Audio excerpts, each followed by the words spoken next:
Some guys really like Batman, and they had an epiphany.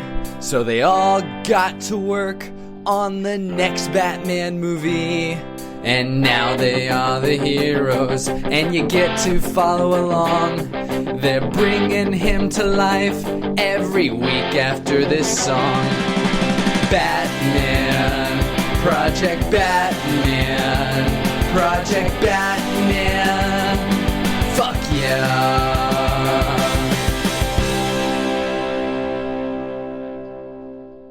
Okay, so what are we looking at that's exciting? So the listeners know. Oh, yeah. I forgot. You do it. What we did was we just did some rough cuts of what we want our storyboards to eventually look like. So they're pretty much just scribbles, but eventually it's going to be what our scribbles. Yeah, they are very rough scribbles at that. But they're eventually going to be what our trailer is going to look like. Awesome. And get into that animatic that we want to do first. I'm holding the pile, but I haven't looked at them yet. But it feels pretty thick, so I'm pretty intrigued. I'm thinking for the YouTube video, we could scan these shits. I was just gonna mention that we need to figure out I guess I could figure out how to. I can do that. Okay. I already know how to do that. Do you really want to show the rough ones? The really rough ones? Yeah, we're showing every step of the process. Oh god. Which reminds me. Okay, 3-man quartet Take Two Films. What's that from? That's my film company from high school. Where'd you get the name? Well, it was Tony, Paul, and myself. There were three of us, but we wanted to do a quartet, but we didn't feel like finding a fourth guy. So it was just a 3-man quartet. Okay. And Take Two is because the original film company sort of dissolved, and we built it back up again. Right on. So it's TMQ Take Two. So who does TMQ Take Two represent? Nobody at this point. It's just a placeholder name. Well, not a placeholder name, but a reminisce. I guess in this instance, it would be the three of us. Okay. But generally speaking, as a company now, it refers to nobody in particular because there are so many people that help with our movies now. Right. Okay. Edwards Media.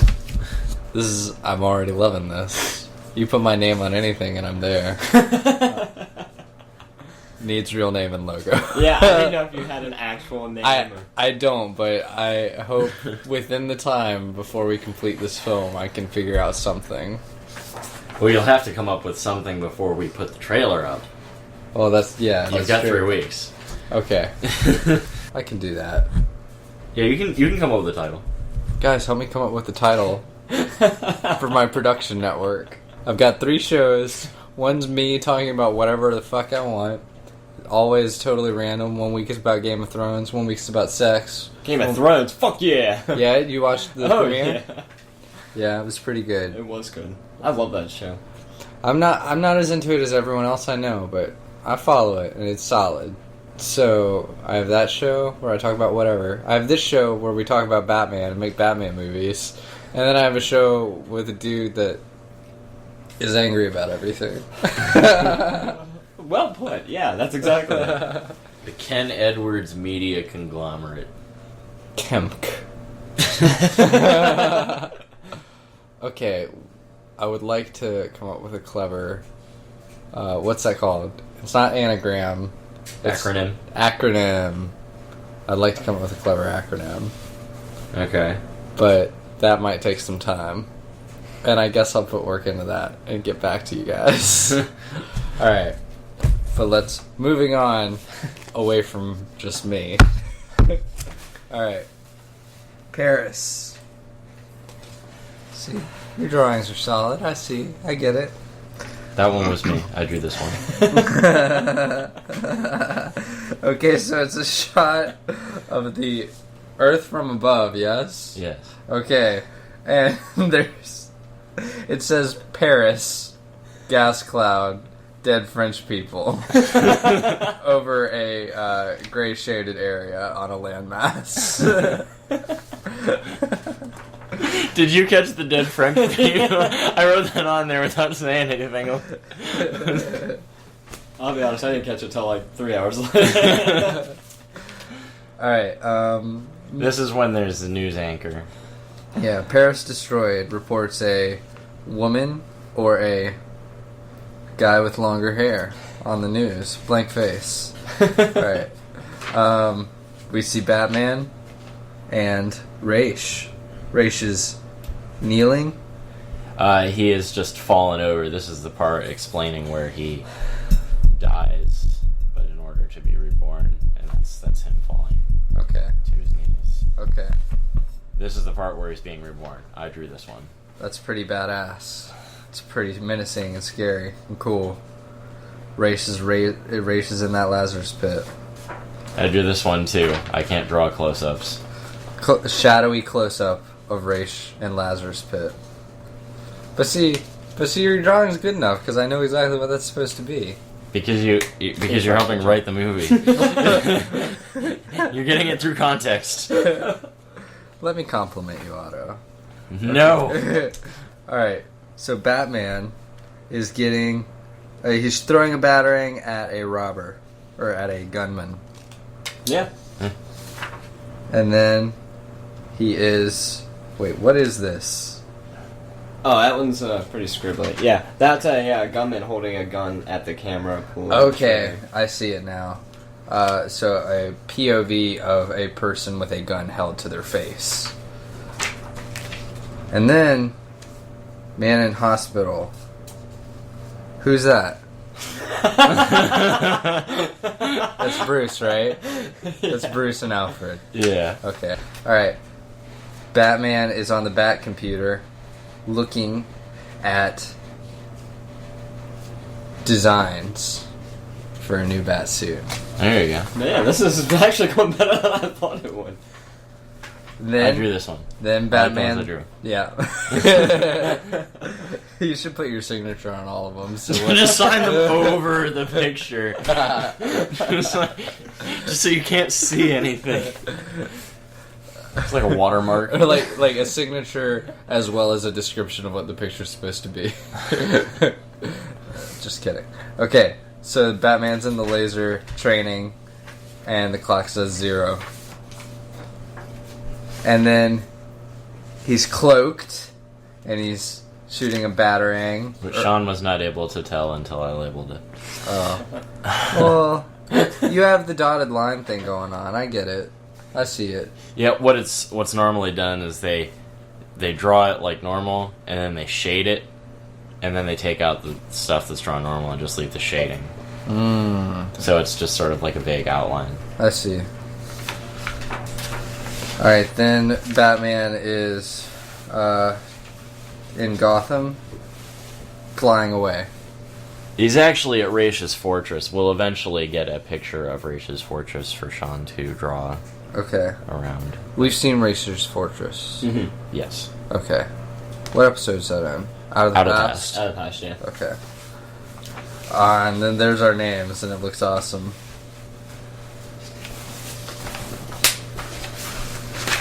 And then there's Raish planning his next move. There's going to be a couple more sequences, just a little shots of him like scribbling the red X's on the map. And Talia is voicing that part over. And then we got Batman in the Batcave with Ubu and the Clock King. There you go. Yeah, alright. I watched the 2 Clock King episodes like yesterday. They're good, right? Yeah, they are good. They're good. Can you see him being a formidable opponent? Well, I was going to bring this up later, but I guess since this came up organically now, we'll pause this and go into it. He's definitely a formidable opponent. I like him a lot. I'm just curious how we're going to get him into the story. Like, I get the need for punctuality from Raish in this, but how do you guys foresee him getting involved in the story? I believe we talked about it in an episode. We may not have. I don't remember if we did or not.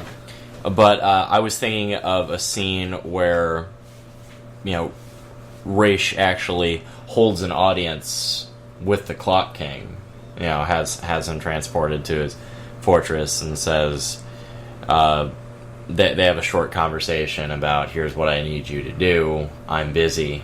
Go kill Batman. Okay. I remember us saying something about how you have precisely 3 minutes to tell me what you want. That's right. You said I only need one or something like that. Mm-hmm. Okay. What episode was that? I want to say like our first. I think that was episode 2. I wasn't there for that one, but I remember that speech. Yeah, okay, it might have been episode 3 then. It was early on. Okay. It had to have been episode 2 or 3. Okay. And if Sean says he was there, then it was 3. Alright. I'm just surprised I don't recall that because I listened to that like 3 or 4 times now. but I guess that's why I'm taking notes, because I don't remember it all.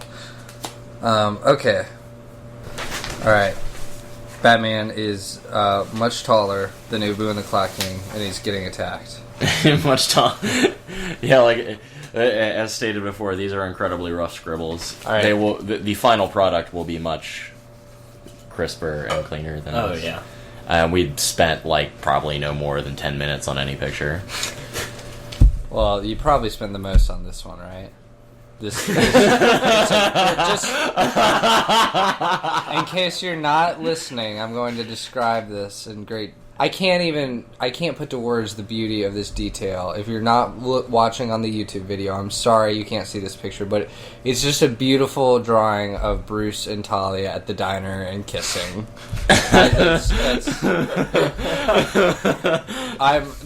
Which of you did this? I'm impressed. That was Sean. I'm not going to take credit for that masterpiece. It's a work of art, man. This might be your crowning achievement at the end of all this. Oh, okay. Now we have more brilliant drawings. Here's one of folding a bat armor in the bat cave. Nice. Nice. Oh shit, there's a shot of Alfred laying on the ground from behind Batman's shoulder. A fight, and then there's a picture of a fight in the Lazarus Pit chamber between Ra's and Batman with the staff. There's like a shot of him swinging and dodging, a shot of him swinging and dodging, and then Batman catches the staff between his blades on his arm. The 2 blades on the suit. Yeah. That's all we got so far. That's all we got. Right on. Alright, it's pretty good for an afternoon. Yeah, it is. I'm happy. I saw my name, so... But no, that's awesome. What was it that we wanted to bring up real quick? Story element. This was important. Oh, it was important. It was a really fucking tiny thing, but it was important. And I don't know why. Was it a timing thing? Does that sound right? That does sound right. I cannot remember it. Because I know we brought up the whole moving around the... That's what it was. No. There was another thing. We were discussing how the goal is to destroy the Batcomputer when Clock King and Ubu ambush the Batcave. Mm-hmm. Well, the thing is, the training sequence, or with the record time thing, is following that scene shortly, in which case the Batcomputer still has to be intact. But something has to get destroyed because they weren't able to develop an outright cure for the Abaddon serum. So, how do you cure that, by the way? What you can make, you make like a neutralizing agent, something that says, "Hey, well, when Abaddon shows up, this stuff eats it." Oh, okay. And there's a certain twinge of irony to it, because if they had actually come up with that and used it to destroy Raish's Abaddon serum, as opposed to however else they're going to do it, because the stuff got messed up, Raish could have actually survived the ending of this like normal. So he actually fucked himself. But yeah, so we're thinking we can't have the Batcomputer itself get destroyed, but maybe at least like all of its sensitive lab equipment or something. What about moving the training scene to earlier? We discussed that because then he would either have to be in the Beyond suit during the ambush, or he would have to find some reason to change back into the other suit, or have that whole logistical thing about how the first time he uses the suit, people start dying and shit, and we don't want that. Right. That also pretty quickly struck down an idea I had about an hour ago. Whoa, well, what if it looked like Batman died or something in the ambush, but then, like, a minute later, he saves Talia by coming back in the bat armor? It would be a similar thing. Right. But I still really want to use that in an action sequence, but I can't think of how. Or I don't know either. I mean, if there's no logical way to put it in the story, then we won't put it in the story. But it's noted. Okay, one thing I wanted to bring up is yesterday I started taking a writing class in Charlottesville. Neat. And nice. Yeah, the instructor is a veteran of TV writing. He wrote a bunch of like made-for-TV movies, and he wrote an episode of Law and Order, and he just worked in Hollywood for a while. Mm-hmm. And it was okay. It's interesting because like the class I'm in is like a class of 6 people, and we're his guinea pigs. Like he's never taught writing before, mm-hmm. So it's very much a experiment for him. So he doesn't really know what he's doing. He said at the end of all this, if everybody's not satisfied, I'll give you your money back and everything. But anyway, he was going over like some writing methods that he does at the beginning of like a screenplay or like stuff like that. And first of all, I wanted to say that in a few weeks I'm going to be required to provide material to share with the group to be critiqued or noted or just for general feedback. Mm-hmm. And since I said in a few weeks I would have like the first 10 or 15 pages written to present to you guys, I could just present them. I could have it done by then and present to you guys and that group at the same time. That'd be fucking cool. Yeah, that would be cool. And okay, so you guys are cool with me sharing this elsewhere? Oh yeah, I mean, yeah. The fact of the matter is, we're on a podcast that's going out everywhere. I know. I didn't want you guys to fear creativity or suggestions from other people seeping into what I present to them. No, that's one of the reasons we're doing this. Okay, all right. I that's the page I was on. I just wanted to make sure we were all cool with that. Okay, but one of the things he does, which I read about it in the book that was required reading, but I never have implemented it really, and it made a lot of sense once I was physically doing it, is at the beginning of each class we're watching like 15 minutes of the movie The Fugitive and discussing it, how a movie plays out over the course of the 8 weeks of the class. Great film. Yeah, it's a good solid film, and like he chose it as an example because it's not like incredibly like complex. It's pretty linear, and there's not a lot to grasp onto. Like it's pretty solid mainstream Hollywood movie that everybody's seen. So that's the one we're working with. And the exercise he had us do yesterday is writers will... I meant to go get writing note cards before this, but I forgot.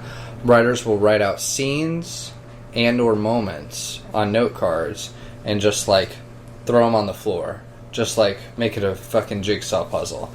Then once you've got everything that you have so far down, which is like opening scene, middle scene. In our case, it'll be like bank robbery, ambush at the Batcave, Lazarus Pit fight, dinner in Milan.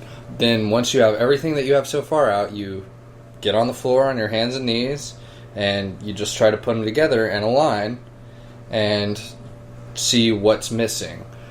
And one of the screenplay notes that Film Crit Hulk really suggests is when he adapted from Trey Parker and Matt Stone, who, if you guys don't know, are the brilliant guys behind South Park. And South Park, love it or hate it, is pretty great storytelling. Like, they get a lot done in 20 minutes. Oh, yeah. And they said the primary rule that they go through before they submit a script to be animated is they break each scene, they put a line between each scene, and they make sure that they can say the words therefore or but between those scenes. You never want to have to say and then. As soon as you say and then, that means your story lost fuel in the last scene. every scene should keep you interested to move you into the next part of the movie.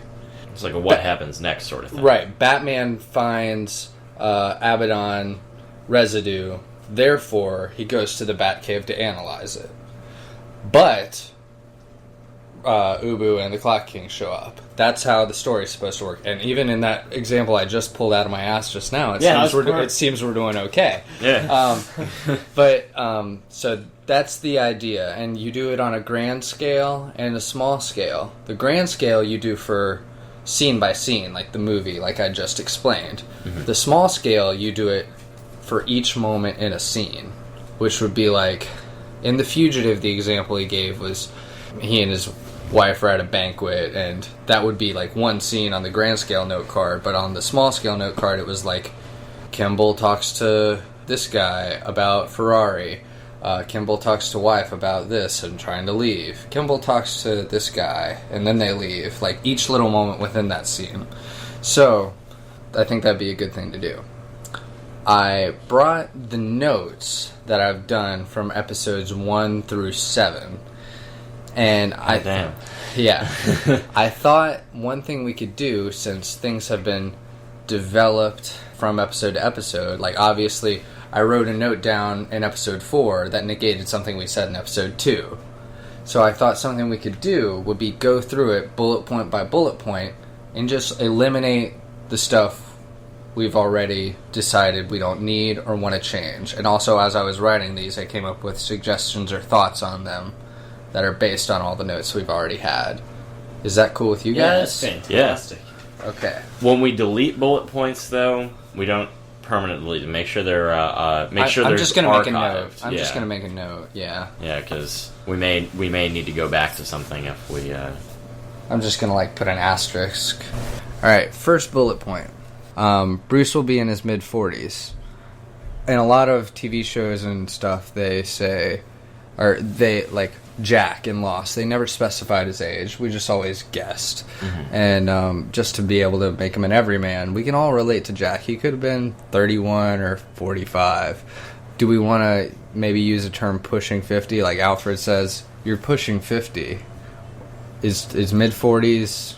I don't know. What do you guys? I mean, that makes sense to me. I mean, yeah, putting a definite age, because they never gave Bruce a definite like birth year in the first place. So okay. The film opens with two criminals robbing a bank, and Batman shows up as per usual.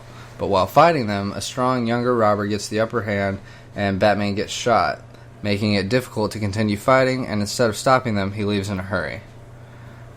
Perhaps in the Gordon scene that we later came up with, right before this, Gordon says something to Batman about how Batman always made it to crimes and diffused the situation before the cops could even arrive. But here, Batman gets wounded, tries to continue fighting, to no avail, and then he leaves when he hears the sirens approaching. Wow. Do you get what I'm saying? Yeah, it's deep. You like it? It is deep. Yeah, I like that. Okay. You're gonna have those first 15 pages like fucking spotless. Alright. There will be a moment where someone takes the bloody rag that Batman left behind somewhere to make Terry McGinnis. If we can figure out how to make that work in the story, we will. I am not 100% on it at the moment, just because, well, the thing is, after the events of this film, he starts, permanently using the new suit. When he got shot in the old suit. We were thinking of somehow including that scene shortly after he gets shot at the beginning of the movie, but there's in the DC Wiki page with the timeline for all the events, wasn't that after this?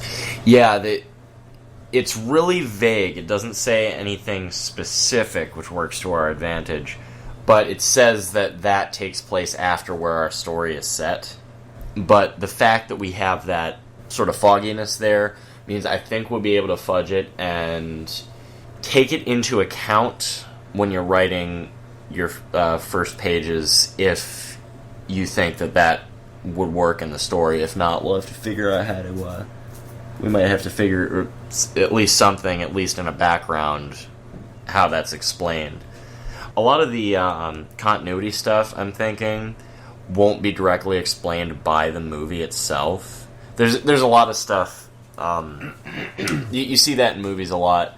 Like, I'm trying to come up with a Batman example because I know there is one, but it's like a lot of links between episodes are actually not made by the episodes, but actually like in commentaries or something like that. Right. You know, things that would be extraneous for the sake of the movie, right? But for the sake of the story as a whole, somebody might want to know. I gotcha. So something to be thinking on. Okay. Perhaps Alfred suggests the new suit as well. He suggests retiring. Bruce is frustrated because he feels that way. Not yet. I can't retire yet. I'm not ready. I still have more to do. But he doesn't know how he'll keep going. At which point, Alfred suggests augmenting his suit. Now, we could build some irony here. I don't know if this is too cartoonish. I don't want to run it by you guys. While Bruce is frustrated and talking about this and having this sort of mental crisis, he could be like augmenting something else to perform better, like maybe the Batmobile or anything else. And while he's lamenting over this problem, and then Alfred suggests doing what's right in front of him, augmenting his suit. And Bruce is like, why didn't I think of that? Is that too cartoony? I thought so at first, but then I was like, Batman is kind of cartoony sometimes. From what I know of him, the line would be more something along the lines of, Alfred, you're a genius. Okay. Yeah. I think he said something to that effect before. Yeah, I think so. But, I don't know. We'll have to find it. Okay. All right. There's still a bit more research that we got to do. Okay. That was just a thought for a moment. A small thing. Mm-hmm. All right. At some point between the animated series and Batman Beyond, many things happen, and we have to figure out which is appropriate to use for our story and which would be extraneous or too coincidental. These include Selina Kyle leaving Gotham and Barbara Gordon becoming the chief of Gotham Police Department. And we already mentioned how we'll just have Gordon mention something about Barbara. Mm-hmm. Selina Kyle, do we just want to not mention her? Yeah, it's extraneous. Yeah, okay. Alright, notes from episode 2.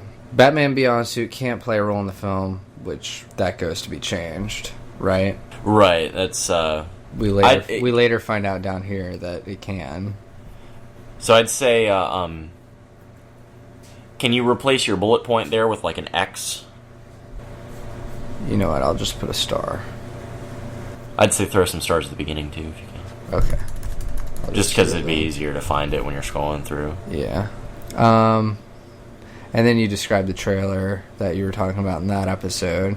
And you might want to look over that and see if there was anything you liked in that one that you didn't put in this new one. Okay. Yeah, from reading that, I kind of like what we've done better now. Yeah. It flows better, and it makes for a much more interesting trailer. I do like some of these lines, though. Okay, when Ken gets back, it sounds like he's wrapping his dick around his leg again. But Just had 2 layers of these on. two layers of dicks. 2 layers of dicks on, and I needed to take one off. Okay. What we were discussing was we were looking through the old trailer stuff. This line, Alfred says, you know you'll have to kill him to stop him. And Batman says, no, I just have to make him wish he was dead. Mm-hmm. I missed that line. Yeah, that's I didn't awesome. remember it when I was writing the trailer, and I think I know, because I do have the trailer here, where that can go. Okay, yeah, no, it'll fit perfectly here, because there's no dialogue in any of these scenes. The part where it's flashing between the different, scenes, like Raish fighting his first enemy guy, and the Batcave ambush, the date scene, training the Bat armor, and Batman holding a dying Alfred. Over that, I could have that going as a voiceover. Yeah, I think I can do something with... okay. And then I had alternate working title, Batman Cataclysm. Do we want to just trash that? Are we settled on Batman Immortal?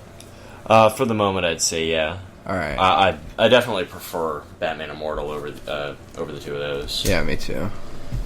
The events in Return of the Joker were about 2 years before the events in our film, so it's pretty fresh in Batman's mind. There's no Robin, no Batgirl. Batman has left the Justice League. I thought of this. I thought of where we could put this scene. He's got in his notes here, we need to work in a scene where he has a hallucination involving the Joker. Our original idea for the scene was that he was sitting in the Batcomputer, looking at files of different villains he's faced, trying to put things together, and that's when he has that sort of hallucination or whatever. I figured out where that scene is. It's not in the scene where he's looking at villain files. Okay. It happens after Alfred's death, but before the training scene. Okay. You know, the Joker's sort of like goading him, you know, it's like telling him he's too old, there's nothing more than he can do. He lost Robin, he lost Alfred. Pretty soon he'll lose the world. Yeah. Yeah, that's funny. I actually had a bit down here under suggestions. Joker and Batman started their quote-unquote careers around the same time, right? Like, they're around the same age. Okay, so in his hallucination, Joker could say something along the lines of, try to convince Batman that, like, he's not good enough, and say something like, maybe your time was just supposed to end when you ended mine. It was your last hurrah, Bruce, and the fact that you can't see that for yourself is the most validating punchline of my life. I really like that. Yeah, that's good. The phrasing though, of my life, he's dead. Okay. Yeah. If you can figure out to reword just those last three words, leave everything else alone. It's spotless. It sounds like him. Yeah, it does. Your last hurrah, Bruce. I mean, that sounds. I heard that. I heard you speaking it. I heard it in Joker's voice. I love that. That makes me happy. I mean, that's really good. That was, yeah, perfect. Cool. Alright. Maybe the most validating punchline I've ever heard, or something like that. Yeah, that works better. Okay. And then, of course, at some point in the script, probably early on, Batman can bust in on a drug deal, and it would be tons of fun to have a Heisenberg look-alike. I also thought about this. Okay. That gets moved to where the Joker was going to get moved to. I couldn't figure out, and maybe we'll figure it out later, but I couldn't actually figure out a scene where he's going to be coming in on a group of villains. You know, we were thinking maybe he could be one of the bank robbers, but that's almost too obvious. I was thinking when villain files are flashing through, they're going to flash through real quick, just a split second thing, and it's going to show, Clayface and whatever, and that's where Heisenberg That's comes awesome. in. And I was thinking we could also sneak a couple other people in there. Like, I don't know. Horrible. Dr. Horrible. I was thinking of sneaking you in. Dude, that'd be great if you and I just had little voice cameos and there was like a live action still of just Sean's face that goes by. But yeah, no, I was thinking that if we do a cameo of Heisenberg, and I really want to, and then we could go into why he's on that screen without having any dialogue. I was thinking, we could have that cheesy line about, I'm here in Gotham because my meth operation didn't work in Albuquerque, something like that. But we could just have, crimes, dealing meth or whatever in his little description, right. And it'll be there for the people who want to pause and look through all those villains, because you know that there are people who do that. Right. I know I do that when stuff happens, especially if it's clearly legible. Yeah. All right. Interesting note that I was thinking about today is like the use of Poison Ivy, which we talked about when Sean wasn't around, is like because she has like a dialogue with the planet, like she cares about their plant life more than humans. Could she, since this Abaddon serum is like a serum, it's not like a gas that he made. Is there any way that... The way I see it distributed is... It basically came from when I was thinking of it, I was thinking of an anti-Lazarus serum, something of that note. Maybe serum's not the right word, but when it is, deployed as a weapon, it is a gaseous cloud. Right. That's a good note. I'm thinking it might be nice to include her, but I think direct involvement would be a bit much. Maybe he had her on as a consultant or something and mentions her. I don't know. Maybe he brings her up when he's talking to the Clock King. Mm-hmm. Or maybe just in some moment where we have to explain this when we have to explain off the science of how the gas is distributed, somebody could ask him a question. He could just say, Ivy said it would blah, blah, blah, blah, blah. I don't know. Just like, that will satisfy people. The mention of someone else they know over a scientific explanation of, I don't know. I'm just talking out of my ass at this point. What I do want to do, and I was thinking about this the other day, is at some point I'm going to write down all of the known attributes of Abaddon. What it can do, what it can't do, how it can be stopped. How it's made as a gas. Mm-hmm. I was thinking of having something to do with, like, without human blood as a binder, it doesn't thrive well. Maybe Raish doesn't really store tanks of it so much. He has to keep constantly producing it because it has a short shelf life. His manufacturing equipment gets destroyed. Okay. Yeah. Yeah, he couldn't have just amassed a bunch of it over time. That would also help explain why he's not attacking every city all at once. Yeah, he can only produce it in small quantities. And even with his wealth and resources, making it in mass quantities would be prohibitively expensive. Yeah. But yeah, just a list of everything that Abaddon can't do, all of it, because it's going to be very important for plot points. How does he unleash it on the cities? I was thinking, because I wanted to have like that whole cloud enveloping effect. I was thinking something to do with airplane bombs, some sort of aircraft, maybe, or if you can think of another way to transport a cloud of gas. No. Could be released from the earth. Like the fucking happening. The poison ivy, man. The plants fucking make us die. No, I'm just fucking with you. But yes, something that there has to be some way for it to be distributed. But I like that it has to bind to human blood. Unlike the Lazarus pit, which unlike the Lazarus enzymes. Maybe that's it, the Abaddon enzyme. Because it's discussed not directly in the Batman animated series, but in the comics and in like Arkham City, that the Lazarus pits work through some sort of enzyme, like enzymes you have in your stomach. Right. That's how it works. I guess it fights off the aging of cells or whatever, and helps repair them. But it's like maybe the Abaddon enzyme. Does that sound right? I mean, yeah. It sounds more believable than last week. Okay, so in episode 3 we talked about the Clock King has this time belt that allows him to speed up or slow down time around him. In the ambush scene, Alfred trips him and the belt malfunctions. The Clock King's foot is caught as he falls over, and you see him accelerate like a million years in a few seconds and turn to dust. And I wrote in my note here, this seemed awesome when we wrote about it, but is it too similar to the Abaddon gases effect? Don't people just violently dust? Will that moment not be like different enough to be interesting to watch, since we've already seen people violently turn to dust? And also, I'm not sure that I understand the physics of the course of tiny events that led up to that moment right there. Yeah, and neither do I, honestly. I was just thinking of, okay, how can he dust with this time belt? But I actually like how it's working, how it like kills him in the same way. Because it sort of becomes thematic more than anything else. I mean, to me, it doesn't feel systematic; it feels thematic. Okay, yeah, I'll take that. When Raish does the transfer between Talia and himself, he says, "Computer, initiate program transfer." My only note there is, perhaps we call it something slightly cooler sounding.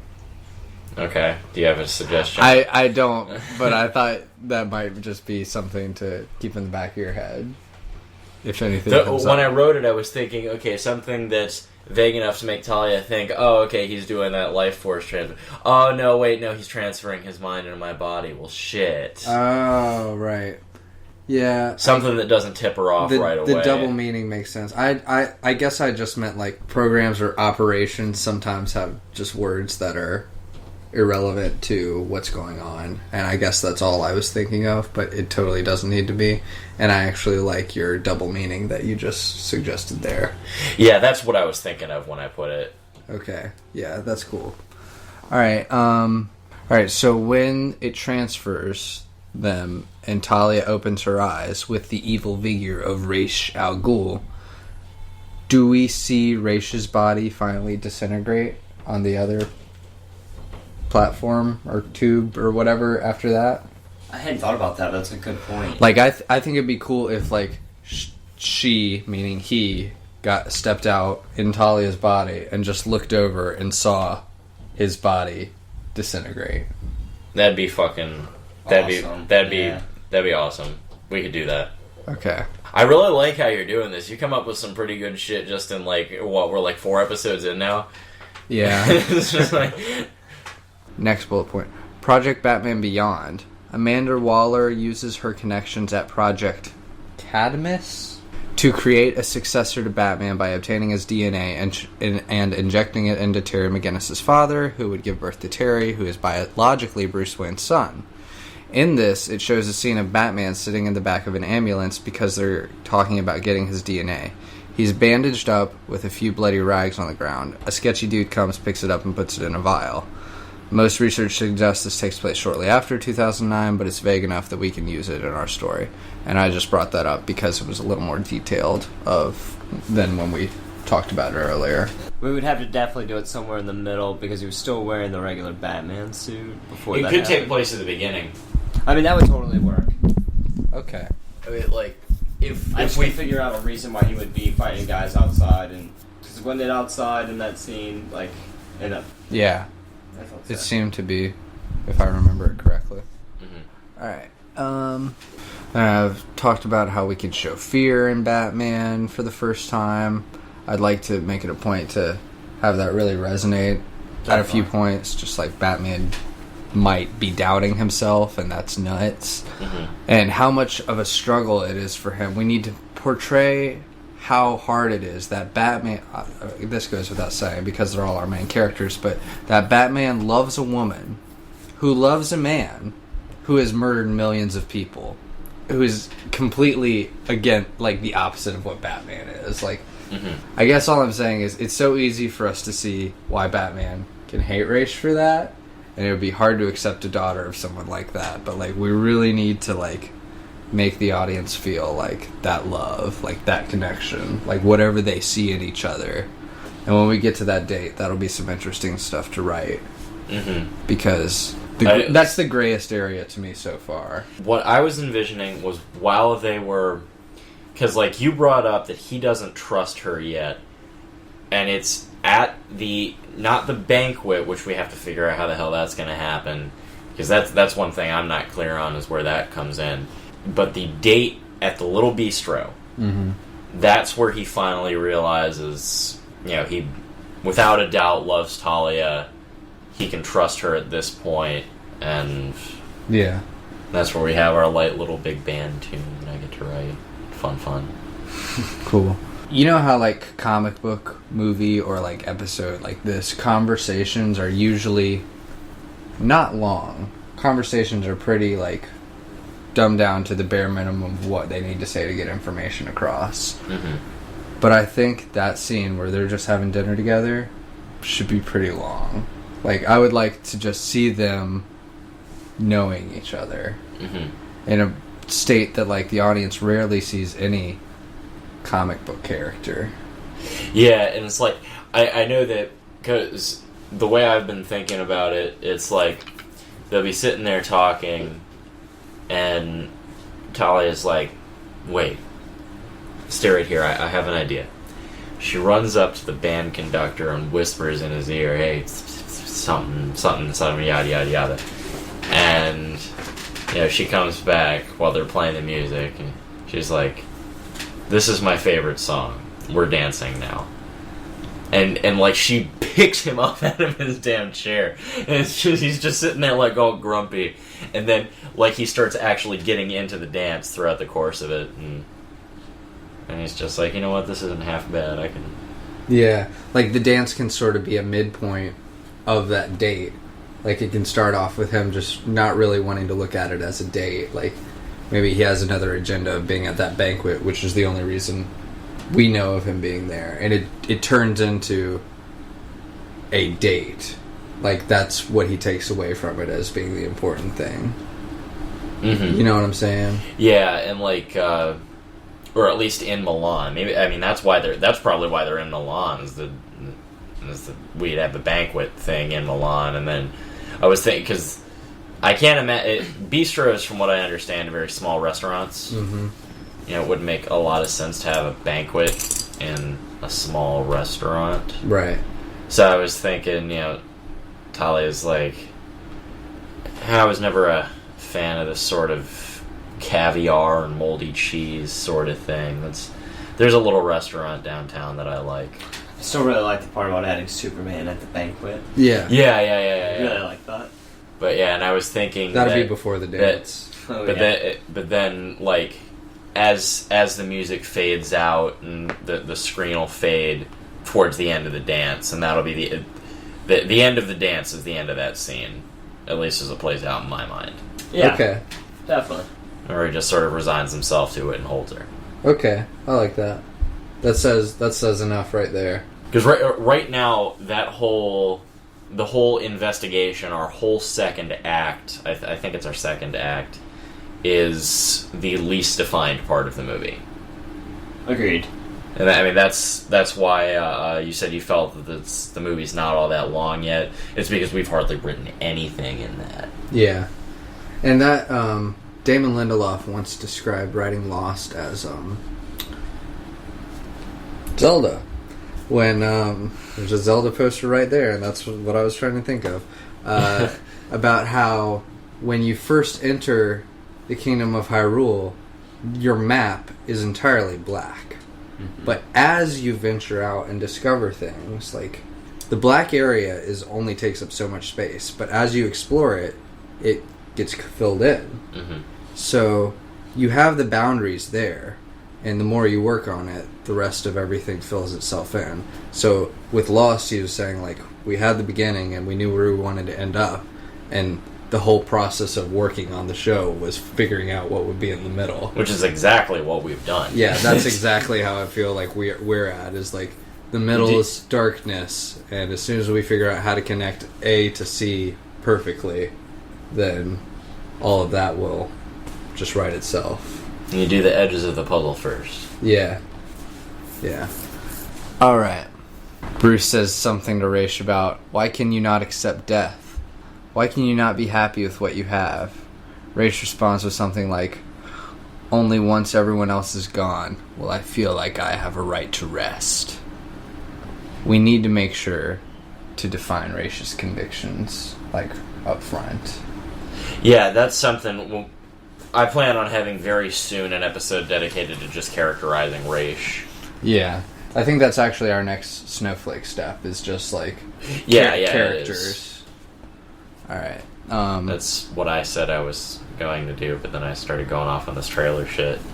No, it's okay. The fun thing about this is there's no boss. Yeah. God damn it, Mark. Alright, Paul suggested when Bruce, or maybe somebody else, asks Raish about his past, we flash back for a few seconds of a basic Ra's al Ghul origin story. It fades to white as it goes through snippets or still images, and he says something about how he's casting off the shadow of who he used to be, and that he's going to be returning the world to what he believes it should be, and to that end, his past is not important. I like that, but I thought we replaced that with the whole Black Plague story. That's why I brought it up, was to make sure. But that's a neat little tidbit of his characterization. I want to figure out how to bring that into this story. That line? Yeah, at least a similar idea, because that was his character arc, is that he's finally just casting off. He's gone from being, he was insane, well, not really insane, but he was genocidal, but not really a sociopath. He still had, basic morals. He would challenge Batman to a one-on-one fight as opposed to just dropping the drones on him, and we see him gradually slip out of that, and that's why he's accelerated his plans to sort of go, oh, hey, you know what? Shit on Paris, and all that fun stuff. Right. Gotcha. To our listeners in Paris, I don't know if there are any of you, but I really hold no ill will towards your city, because I know we talk about I know we talk about how everyone. Yeah, I know how we talk about how the entire population of Paris gets completely annihilated a lot, but that's just the first of many cities, so it's nothing against you. It is against you, but not because you're Paris, but just because you're a city. Well, it's iconic, and it's also widely accepted as the city of love. So when you wipe out the city that represents love from the get-go, you know you're dealing with an evil fucking person. I never thought of that. I'm not gonna lie. I just picked a random. I just picked a random city out of my ass. I was just like, no, you couldn't have picked a better one. Shit was all thrown in a hat. Yeah. On that note of like loving Paris, I proposed to my wife there. Like, I have no beef with Paris. That's where you proposed to her? Yep. Nice job. Right under the Eiffel Tower. Damn right. That's awesome. Yep. Cool, because then you get to tell us whether or not our scenes of Paris look like Paris, because he was just drawing a little sketch, and the only recognizable thing that made it Paris was the Eiffel Tower. Near it is what appeared to be a warehouse of some sort. Hey, motherfucker, there were trees, too. I saw the trees. You did nice. It was the little trees. It was like trees. It was like broccoli. We are gonna, just hit up some Google Maps and some postcard photos and shit when we're drawing pictures of actual cities. Because, I have no idea what's in Milan. Yeah. I have literally no idea. And I bet most of the people who saw this movie would not complain if we misrepresented Milan completely. But I agree. But I would complain. No, I know. I'm not saying we shouldn't. In fact, you are now. It's about accuracy, damn it. This is a movie, not a spray and pray. Alright, we had established before what happened to Raish and Talia after that Superman episode. Yeah. They fall off the cliff into the river below. Raish and Talia escape to safely. Raish says, "We need to part ways. I can't have you near my plans anymore. It is because of my love for you that this plan failed. That is a weakness to me, and I can't have that if my goals are to be achieved. Go find your own way in life. I'll do the same." And then reluctantly she obeys. Our story takes place about 8 years after this. And my suggestion here is, we have to be able to portray that, because at the time that we said that, we didn't know when we would fit that in. That could just be in a mini flashback that happens when Bruce and Talia first meet up. And And Bruce is like, "What happened to you after that night?" Mm-hmm. And then Talia just says that, and we see a quick little snippet of it. Cool? Yeah. Okay. Yeah, that whole thing clips together pretty nicely, I think. And did we define the reasons that Raish has not attacked Gotham, Metropolis, or Central City yet? I'm not sure if I mentioned them on air. I think I mentioned them to Sean. I don't know if I've mentioned them to you. How is something about how one, he is sort of attacking cities randomly to avoid a pattern, and now that we just brought up, he can only use so much Abaddon at a time. Mm-hmm. He limited manufacturing capabilities. Okay, but perhaps he needs to be near a Lazarus pit to make it, and we know for a fact that this is the last one. It's stated. Oh yeah? This is the last one he has access to. What happens to the other ones? I'm not sure. It's perhaps something we could touch on. I know they naturally, occasionally bubble up from the Earth's crust. It could be possible that they're perhaps swallowed again. Yeah, because I thought there were multiple Lazarus pits all over the world. Oh, I don't know why everybody isn't jumping in. Just kidding. I know. That stuff will kill you. But no, I guess the logic is or that I'm having trouble following is why wouldn't he attack Gotham City first and Right. get Batman out of the way? Right. And we can't use the whole honor system because he's getting rid of that. I still like that. I think the whole randomization thing works to our favor, at least somewhat in this. Mm-hmm. But yeah, we do need a more rock-solid explanation. Could we, for the sake of not having to explain it otherwise, maybe knock out one of those cities, like Central City, and then at the end of the movie, on the fucking news report, when it's like, it seems the apocalyptic setting of our Earth has stopped for now, and all the members of Paris and Central City we're working to rebuild them, blah, blah, blah. Can we not wipe everyone out in Central City? What do you think? Could we kill off Central City? We brought it up just sort of as a background mention. Because in Batman the Animated Series, by that time, we assume Paris is repopulated. Why couldn't Central City be repopulated? Flash will be pissed, but I don't see why you couldn't do it. I was thinking we could also bring up mention of Bloodhaven. That's where Dick Grayson, after he quit being Robin, that's the city he left to become Nightwing. Oh, that's why Nightwing retired. There's a city to protect. It could be. that's not unreasonable. Could he wipe out that place? He could. But yeah, it's entirely possible. Okay. I don't know what my suggestion is here in bold, so I'm going to have to read my whole bullet point. After the attacks have started, the Abaddon Serum has been administered and it's killing millions. Raish has a reason that he can't attack Gotham, Metropolis, or Central City. The reason for that is yet to be determined. That's what I just asked you. It's still yet to be determined. I'm still thinking. Right. Nobody knows what happened to these cities, just that all of a sudden over 1 billion people are just gone, dead. The cities are still fine, there's the kid, blah, blah, blah. As a result, the cities have been quarantined, and that's how we get the detective aspect out of the film. Batman is the one to figure all of this out. When Talia shows up and explains, I think my father's behind this, we need to go to one of the quarantine sites to get a sample of Abaddon, then return to the Batcave to test it on living tissue. Alfred is present and suggests they contact the Justice League. He may simply say, the others, because it's beyond Batman. Batman says, no, this has to be just us. This is too dangerous. If the entire Justice League is fighting to figure out the cause of this, and they're wiped out, there will be no hope for the Earth. And then I see, my suggestion was, would it be in character for him to say, I'm willing to risk my life on this, but not theirs? That's so in bad, character yeah. for him. Okay. Especially given what happened in Return of the Joker just a few years earlier. Yeah. That's it would actually be not in character for him to not say that. Okay. Yeah. So, yeah, and I think that's a pretty rock-solid alibi for them not being in the bulk of the film. Yeah, that sort of, that crux of his whole stance just sort of writes them out for us. That's why he left the Justice League. Right.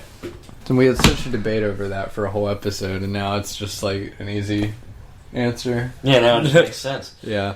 Yeah, eventually we'll get to we'll get the same way with the whole Gotham and stuff like that.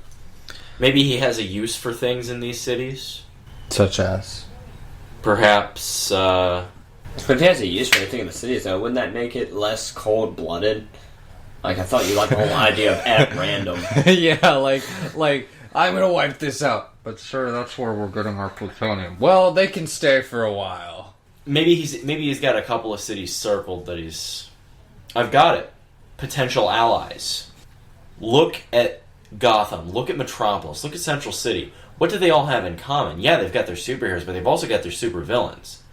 Ra's al Ghul, even in his whole casting off everything, has still shown throughout the course of our movie that he is still willing to work with others if it will further serve what he's trying to do. Because the events of Justice League Unlimited have already happened, Lex Luthor is no longer in Metropolis. Matter of fact, he's not really on this plane of existence anymore. He fucks up hard. Where is he? Well, he sort of sacrificed himself to stop Darkseid from completely destroying not just the Earth, but the entire fucking galaxy. So he actually did a good thing. Yeah, it's noble. But yeah, there are still allies of potential use. Some of Flash's villains, some of Superman's villains, and of course, Batman's rogues gallery. Yeah, he could see some of these people as potential allies, and right. And that could be another easily written off line, like somebody like Talia or Alfred could say, I wonder why he hasn't attacked any places with specific heroes, and Batman just says, well, that's easy. If Ra's is going to risk all of this, he's not going to have some backup, or he's not going to do it without backup, or something like that. He's going to make sure that he's still got friends. Yeah, if he needs them. League of Shadows, is that only from Nolan land? It's the Society of Shadows in the animated series. Okay, I knew that didn't sound right. I typed it in here and I was like, that's a different world. Yeah, it's the Society of Shadows in this storyline. But it's basically the same thing. Basically, yes. Okay. It's a series of disciples that follow his letters, or follow his words to the T. Mm-hmm. Who took over the Society of Shadows after Raish? Talia. I thought so. Well, what happened, and this is basically Talia, still Raish, but Talia used the resources from the Society of Shadows and turned it into a sort of save the rainforest, happy yada yada type thing. And she's using all of her money to help rebuild and repopulate the cities and repair the lives of the people that were affected by the near apocalypse. That's what happens to the Society of Shadows. They become do-gooders? Yes, as a matter of fact, I believe we discussed that in the end of the movie, Batman is watching television and this comes up on the news. Yeah, I remember discussing that now. Batman watches a lot of TV after fights. Well, especially now that he gets home, what the hell else is there to do? There's no Alfred to talk to. Was it the second episode of the animated series when Robin was trying to get him to watch It's a Wonderful Life? Yes. And he was completely against that. Christmas with the Joker. Yeah. Batman won't watch It's a Wonderful Life. That's hilarious. He did watch it at the end of the episode. Because he didn't want to watch it because he was like, it's not a wonderful life. Can Jimmy Stewart bring back my parents? I don't know. Fuck, he might. Fuck, he's dead. Damn it. So, two suggestions from two separate notes, and I'm going to say them back to back so you'll know how they interact. Perhaps Talia, in the ambush in the Batcave, has a chance to kill Ubu, but he begs to be let go, and she lets him go on the condition that he doesn't let her father know that she's there helping Bruce. Later, we suggested that Ubu, who kills Alfred, is trapped in some sort of imminent death position and beckons to Batman for help. Batman hesitates for the first time in his life. His morals finally overcome him, and he goes to save Ubu, but Ubu dies at the last second because of Batman's hesitation. My suggestion on that note was, you had said maybe Ra's tries to kill him, or puts him in that situation of imminent death, and maybe he does that because he found out that he knew that Talia was working with Bruce. Does that make sense? Was that too convoluted? No, I was following you. That's pretty good. I don't know if... I'm still not sure on that whole subplot. As weird as I was the one that brought it up, I don't know if it fits. But if we do bring it up, that's a good way to tie everything together. Yeah. Because I'm just like... I like the idea of Ra's not knowing that Talia is involved. But if he sends Ubu to the Batcave... He's gonna see her. Yeah. And it's not like he wouldn't report that back. Right. Maybe Talia has the Batsuit on and goes invisible during the ambush. Just kidding. I was toying around with the idea in my head, like, half an hour ago about what if one of those other people uses the bat armor or something. I really want to use the bat armor, damn it! I just can't think of a way that makes sense. It's okay, buddy. Let it go. It was used one time. You know this. Let it go. And it was pretty epic when it was used. It was. And if you take that away from that, what left does that show have? Right. Anyway. Alright. It's really is impressive how far we've gotten in the past 2 months. 2.5 Yeah. months. This would be what, 9? I believe this is 9, yes. I mean, imagine where we're going to be in a year. Fuck, I know, right? It's nuts, man. I think you had suggested this to me on like January 16th. Are these cities heavily guarded? That's what quarantine means, right? Yeah. And I'm thinking they're guarded in some fashion or another, and I'm thinking that there are government officials there investigating, but they're keeping everything real hush-hush. Right. Because they don't want to spread any more panic. How long after a Abaddon bomb is dropped until it's clear to go into a city? I was thinking like a couple of minutes. So Yeah. It's really fast. Yeah, it goes with everything that wasn't latched onto human blood managed to... The human blood thing writes out the animals. Yeah, that's a more logical explanation that I was going to have, saying it only works on people, but that would be why that it would do that. But I just thought of how they could find it. Okay. So somebody will tie the very first genocide scene in the movie. They actually end up going to Paris. Okay. Or I don't know, maybe somewhere, but anyway, someone's looking up at this big cloud while they're driving, and they crash, and it's a bloody crash. There's some blood splatter on the windshield. This is what the Abaddon binds to so that they can find it. Because if the stuff deteriorates so quickly in air, then they're not going to be able to find any trace of it. What if they find that blood that's got it in there? It's found the human blood, it's found a host. Now I just figured out why that doesn't work. Because it kills people. It ages them into dust, into nothingness. Yeah. So, yeah, I would find that. I wonder how it would work. He could. I don't know why I'm so stuck on this animal thing, but we could make the animal thing relevant, and Bruce could be all, I wonder why it wiped out everyone here so quickly, but not any of the animals. And he takes an animal back to the Batcave to fucking assess and see what went into the human system and not his.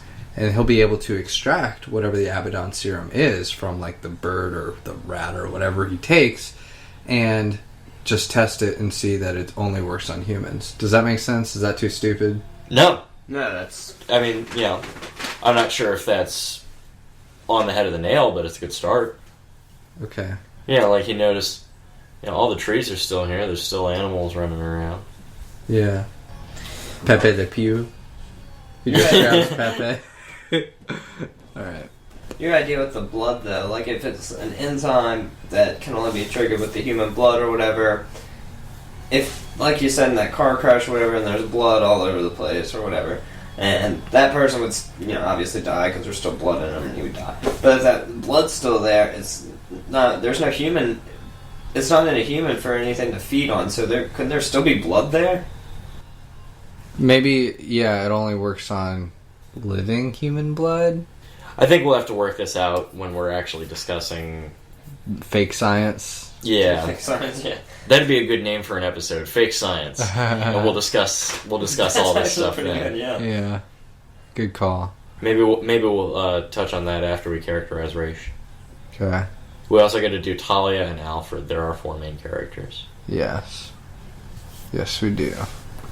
So, yeah, with that science that you came up with, or not science, but like the idea that it can only be made like on the moment, that he can't like acquire like a massive like amount of it. That gives us a very easy way to have Talia be sabotaging something while Ra's and Batman are fighting. Yeah. Like, it's something that's always working. Or whatever. Alright.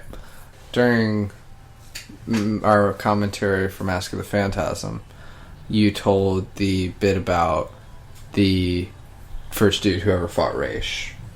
And here in our notes, when you were telling it, you were like, in the mid-1400s, Ra's is in his 50s. And I'm like, my note there is, 50s? Should Ra's be stuck at or around the exact same age as Batman? Or should he be younger? Because, like... Ra's has always seemed like a healthy middle-aged guy. Okay. In Out of the Past, when Talia / Ra's threw Bruce into the Lazarus pit and brought him out, he left him at an age reminiscent of Ra's al Ghul, through the white streaks in the hair. You know, you can tell he wasn't exactly young, but he was a lot more fit than he had been. Mm-hmm. And with that, I mean, Ra's seems to be about that age, if not chronologically, physiologically, is where he usually seems to hang out at. So is his ability to fight at that age, that's because of... That's because of the Lazarus pit, yeah. Okay. So, yeah, my conflict there was the fact that Batman is unable, but he's not even 50 yet, and Ra's is able, and he's over 50. But Ra's has the Lazarus pit behind him. I will also note something else. Look at their difference in fighting styles. When Ra's al Ghul fights, almost every time we have seen him fight, we've only actually seen him directly engage in combat once. Showdown? In the Demon's Quest Part 2. Okay. I don't think he was actually involved in the fight in Showdown. Okay. I think it was just Arcady Duvall. We found out it was voiced by Malcolm McDowell. Huh. But look at the Olympics. Most Olympic athletes are in their teens to mid-20s tops. Except for things like champion shooters and fencers. A lot of pro fencers are pretty old. The only time we've ever seen Ra's fight, he fights with a sword. That's very intuitive of you. I'm Batman. Whereas Bruce is pretty much boxing. Yeah, that's true. So, I mean, just the difference in fighting styles would lead to a difference in at least the wear and tear. Plus, this is also the first real combat that he's faced. Mm-hmm. Bruce has been fighting people for 20 years. Mm-hmm. So... Right. I'm glad that you're, like, you can address all of these concerns that are only in my head and will never make it out on the screen in any way whatsoever. Okay, when in Ra's first duel with that bodyguard of the Roman dude who's delivering that cure, when the bodyguard gets Ra's in a position to kill him, when he has the upper hand and could off Ra's, he shows him mercy, so he doesn't kill him, and that allows Ra's to get the upper hand and kill that guy and take his staff. In that moment that the bodyguard has the upper hand over Ra's, does Ra's ask this guy for mercy, or does he play it cool? He flinches. He's like, oh shit, I fucked up. But then he flinches and nothing happens. He looks up, and the guy sort of turns around. And then he killed him. Okay. Okay. Alright. Last episode I have notes on. Cold open. Ra's decides on a target. He knows to be random, so he doesn't show a pattern. The idea is to cause complete chaos. The first he wipes out is Paris, the city of love. He gets a report back. It worked. Good. Who's next? Then we go into credits. Is that still your ideal cold open? Okay. Sounds good. I forgot about it, and that sounds pretty badass to me. Okay. He's looking at the map when he asks who's next. I was thinking, and this is sort of like a suggestion about reworking a whole aspect of the story, so I get any hesitation about this.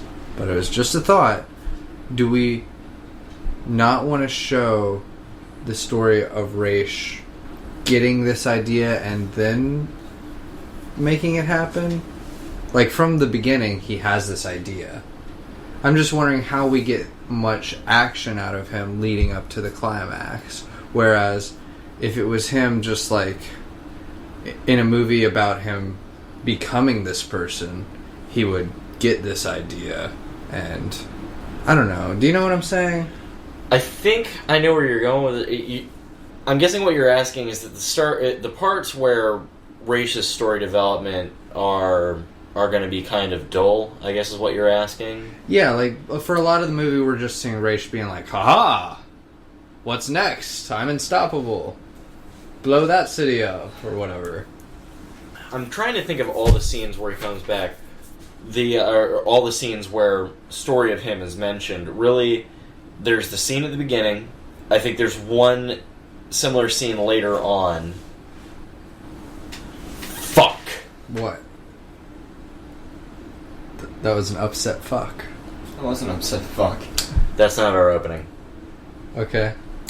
Remember, we reworked it. Paris isn't destroyed until after the whole... Because remember how we reworked it. Paris isn't destroyed until the beginning of Act 2. Or the end of Act 1. It's destroyed not at the beginning, but right there. The beginning scene is just a plan. We'll be ready in 8 days or whatever. Mm-hmm. Do you remember discussing that? Yeah, now I do. Yeah, we discussed that. So that's actually... We talked about that last time. That was going to give us a little more time. It didn't seem like Batman was dicking around when the first thing that happens in the movie is...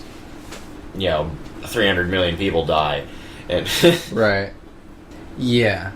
It can just be like... That's why he's working on his Batsuit. It's just like, he's worried about that robbery that went wrong earlier. And then, then he sees on the news about this fucking Paris thing happening. And he's like, now he's got real problems to worry about. Yeah, so that cold open's got to be, at least the dialogue, and it's got to be rewritten. We've got the new concept. Okay, yeah. That can be the next scene. Is that after Paris is destroyed, that's the next scene that involves Raish. I'm still going to answer your question. Now we're going back to that. The thing with Raish is that look at how his story is always told. Episodes with Raish Al Ghul, very rarely is he ever involved in the action. That is so true. Especially Demon's Quest. Yeah, Demon's Quest, he was pretty much just a voice in the background until the very end. Yeah, he just orchestrated it all, and we saw it happen. Exactly, and that's formulaically how our story's going. That's a very, very good point. I'm on a roll tonight. Dude, yeah, you are. I mean, I think this is why the three of us work. And these notes are fucking fantastic. Oh, yeah. I mean, this is shit that I haven't thought about in 2 months, that it's just like, oh, well, the fuck, now we think about this, and this is how we're going to get all those little, wait, that doesn't make any fucking sense things out of our stories. We're going to be able to go through this. Exactly. We'll pour through this before we even get officially started on the screenplay. Mm-hmm. Well, we've caught up on the notes through episode 7, and I think that not having episode 8 was not that big of a crutch. Yeah, because episode 8, we really just spent the same time doing the same thing we did. Yeah, and it was just last week. Yeah, I don't know, we remembered things that we brought up from last week that, like the whole reworking the opening scene. Mm-hmm.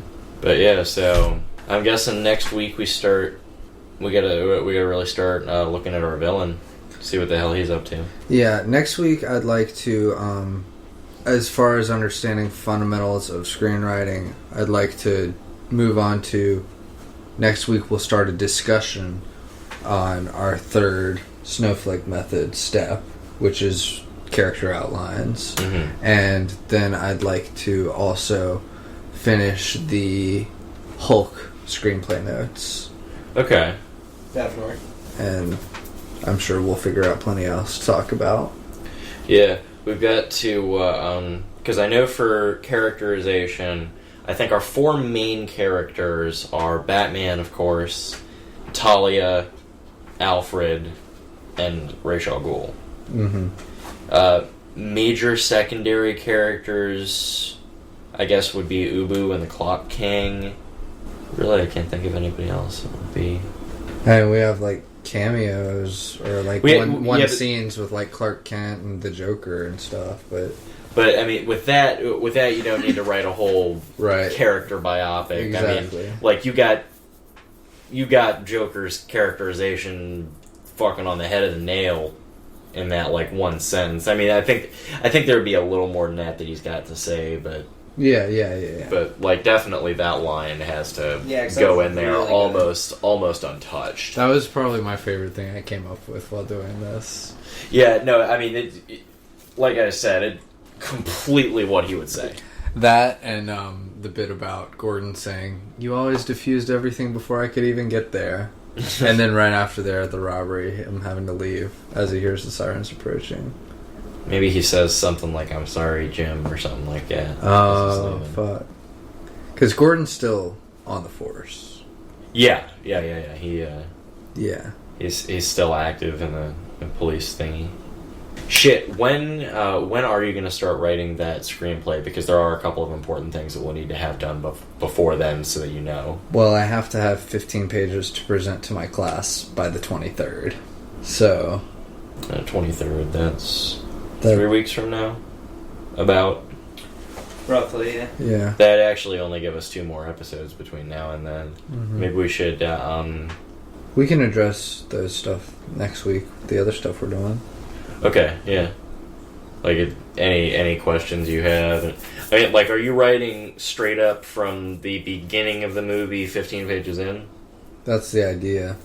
Okay, so you'll also have the opening scene there, and it's just a rough draft, and...